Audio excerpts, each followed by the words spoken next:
Hi students, today we are going to discuss about the chapter number 14, that is natural resources.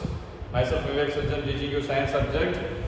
So initially we will see somewhat introduction part of this natural resources. Our planet Earth is the only one on which life as we know it exists. On the Earth, only on the planet that is Earth, life will exist. Life on Earth is dependent on many factors, such as most life forms we know need to be an abundant temperature, water and food. If life has to be exist on Earth, it should be provided these things, these basic things, that is temperature, water and food. The resources available on the Earth and the energy from the sun are necessary to meet the basic requirements of all life forms on the Earth. See, if we want to live on Earth, we want these resources. Which type of resources? The Earth, the energy of the sun are the necessary to meet the basic requirements to all the life forms on the Earth. Okay, what are these resources on the Earth? These are the land, the water and the air. The land, the water and the air are the basic necessary to live on the Earth. Okay, the outer crust of the Earth is called the lithosphere. The outer crust of the Earth is known as the lithosphere. Okay, the outer surface of the Earth is known as lithosphere. Water covers 75% of the Earth's surface. Nearly about 75% of the Earth's surface is covered by the water. It is also found underground also. Water is found underground. That means inside the Earth also. These comprises the hydrosphere. The water present on the surface of the Earth and inside the Earth both comprises the what they will comprises hydrosphere. Okay, lithosphere means the uppermost layer of the Earth is known as lithosphere. Hydrosphere means the water body which covers the Earth's surface and inside the Earth. Both together they will form hydrosphere. Okay, the air that covers the whole of the Earth like a blanket is called the atmosphere. The air which covers all the Earth like a blanket is known as atmosphere. Atmosphere means the air which is covered Earth like a blanket, that is known as atmosphere. Okay, living things are found where these three exist. Living things will found where these three, which are those? Lithosphere, hydrosphere and atmosphere.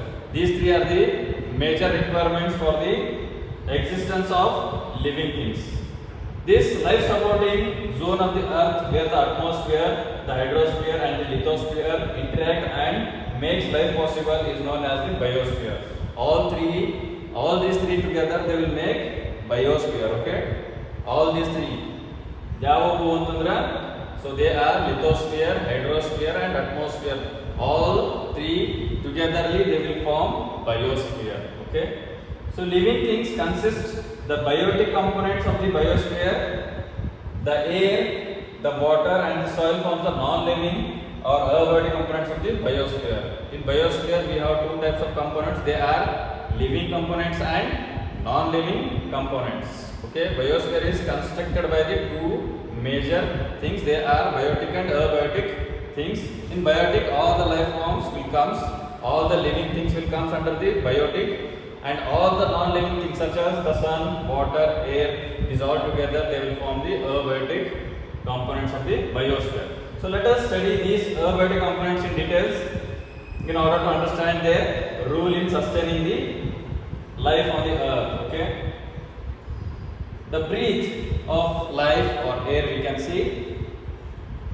We have already talked about the composition of air in the first chapter. It is the mixture of many gases like nitrogen, oxygen, carbon dioxide and water vapors. Okay, and some other gases also present in this one atmosphere. Okay, so once again I will repeat.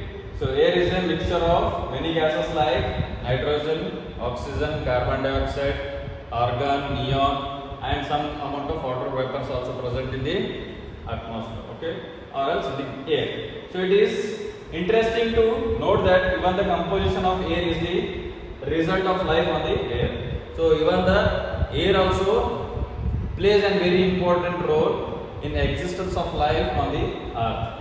So in planets such as Venus and Mars, where no life is known to exist, the major component of the atmosphere is found to be carbon dioxide.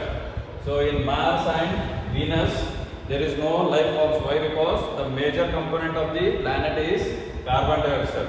So without oxygen, so there is no biotic components will be sustained in that type of environment. So that's why we can't see any biotic components in Venus and Mars due to the existence of carbon dioxide. In fact, one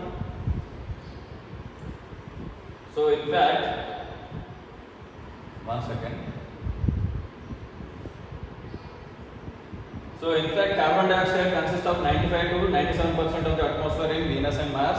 So that's why there is no life forms on the Venus and Mars. So next we are coming with the eukaryotic cells and many prokaryotic cells discussed in chapter 5. Already you know that. So these two, which are those eukaryotic and prokaryotic cells discussed, need oxygen to break down glucose molecules to get energy. They need oxygen to break down the glucose molecule to get energy for their living activities or for their day-to-day activities. This results in the production of carbon dioxide. So while the breakdown of glucose takes place, in that process the carbon dioxide is produced. Another process which results in the composition of oxygen and the concomitant production of the carbon dioxide is combustion. So this includes not just human activities which burns fuels to get energy, but also for forest fires. Okay.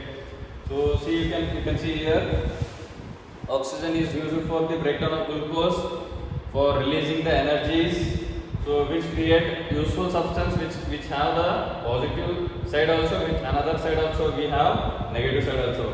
By the oxygen only we are having the forest fires. From that we are losing many of the forest trees in our earth surface. Okay. Despite this, the percentage of carbon dioxide in our atmosphere is a mere fraction of the percent, because carbon dioxide is fixed in two ways. Green plants convert carbon dioxide into glucose in the presence of sunlight. So see, carbon dioxide is balanced in our earth surface. How it is balanced means, so green plants will intake the carbon dioxide and they will give outside as a oxygen. Green plants as a waste product, they will give oxygen to the environment. So that's why this is the one way how the carbon dioxide is fixed. So many marine animals uses carbonates dissolved in seawater to make their shells. So many marine animals use carbonates. Carbonates means which are formed by the help of carbon only, dissolved form of carbon. So in seawater to make their shells. Okay. So this is our two ways where the carbon dioxide is fixed in our environment. The role of atmosphere in climate control. So we have talked about the atmosphere covering the earth like a blanket. So we know that air is a bad conductor of heat also. The atmosphere keeps the average temperature of the earth fairly steadily during the day and even during the course of the whole year. So air is a bad conductor of heat and it will make the earth cool and heat, although day and night also and whole year also it will keep our earth safe. The atmosphere prevents the sudden increase in temperature during the daylight hours. It will prevent us from the sudden increasing of temperature. So it will prevent us from the high temperature, and during the night it slows down the escape of heat into the outer surface or outer space. It also helps in the escaping the heat from the earth surface. Think of the moon, which is about the same distance from the sun that the earth is. Despite that, on the surface of the moon with no atmosphere, the temperature ranges from 190 degrees Celsius to 110 degrees Celsius. See, so if we compare earth and moon, so earth have normally 40 to 50 degrees Celsius, but in moon we are having 190 degrees Celsius to 110 degrees Celsius. In daytime it having 190 degrees Celsius, and in night time it is having 110 degrees Celsius. Why? Because there is no atmosphere at the moon, so that's why. So the temperature is very high in moon when compared to the earth. Okay.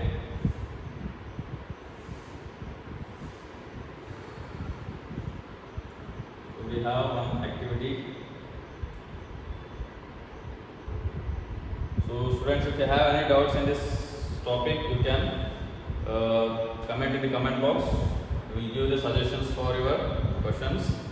So today this was for enough. So this is the introductory part of this one, natural resources. Tomorrow we will continue the next session. Thank you.